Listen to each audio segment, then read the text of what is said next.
parle.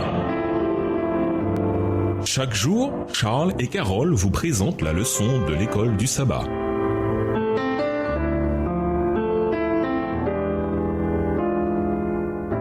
Bienvenue dans votre émission. Dieu nous parle. Nous voilà au mardi 6 décembre, le Seigneur comme créateur.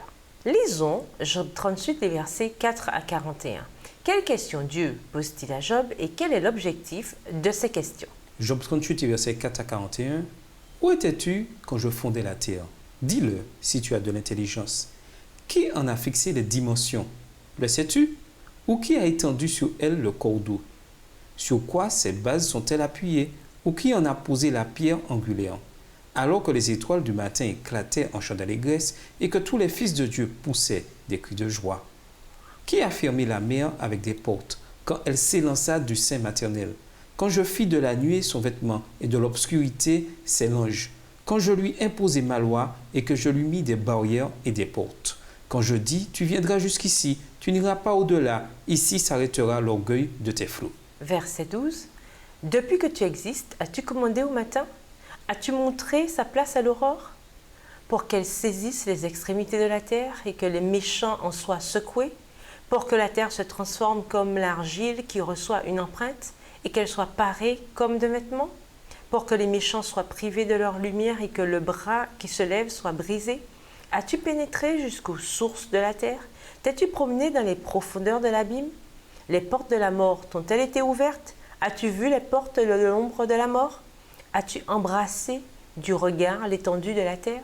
Parle si tu sais toutes ces choses. Où est le chemin qui conduit au séjour de la lumière? Et les ténèbres, où ont-elles leur demeure? Peux-tu les saisir à leurs limites et connaître les sentiers de leur habitation? Verset 21. Tu le sais, car alors tu étais né, et le nombre de tes jours est grand. Es-tu parvenu jusqu'aux amas de neige? As-tu vu les dépôts de grêle que je tiens en réserve pour les temps de détresse, pour les jours de guerre et de bataille? Par quel chemin la lumière se divise-t-elle et le vent d'Orient se répand-il sur la terre? Qui a ouvert un passage à la pluie et tracé la route de l'éclair et du tonnerre, pour que la pluie tombe sur une terre sans habitants, sur un désert où il n'y a point d'homme, pour qu'elle abreuve les lieux solitaires et arides et qu'elle fasse germer et sortir l'herbe?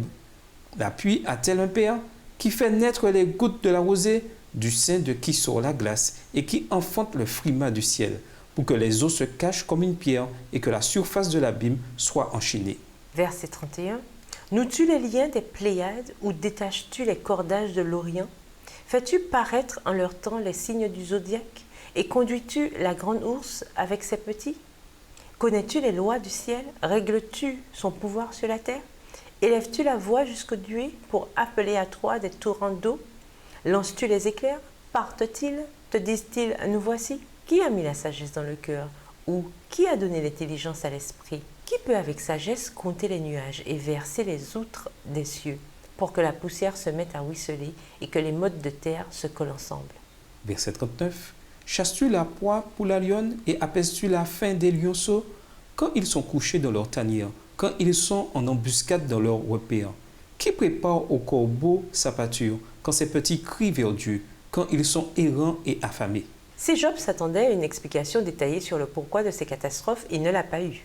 À la place, il a eu un flot de questions rhétoriques établissant un contraste entre le Seigneur dans sa puissance créatrice d'une part et le caractère éphémère et l'ignorance du pauvre Job de l'autre. Où étais-tu quand je fondais la terre? Commence le Seigneur. Job 38, verset 4.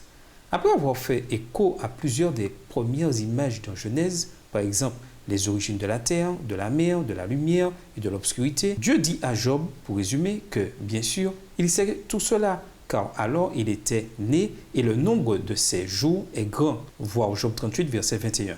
Le Seigneur évoque ensuite les merveilles et les mystères de la création, avec à nouveau une série de questions rhétoriques qui couvrent non seulement les fondations de la terre, mais aussi les mystères du temps et même des étoiles elles-mêmes. Est-ce toi qui noues les liens des Pléiades ou qui desserres les cordages d'Orient? Job 38, le verset 31.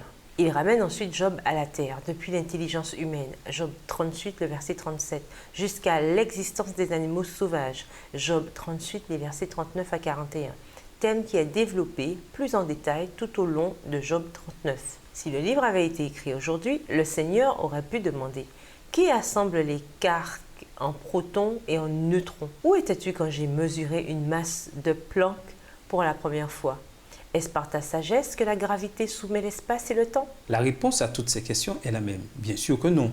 Job n'était pas là lors de ces événements et il ne connaissait presque rien des phénomènes dont le Seigneur parlait.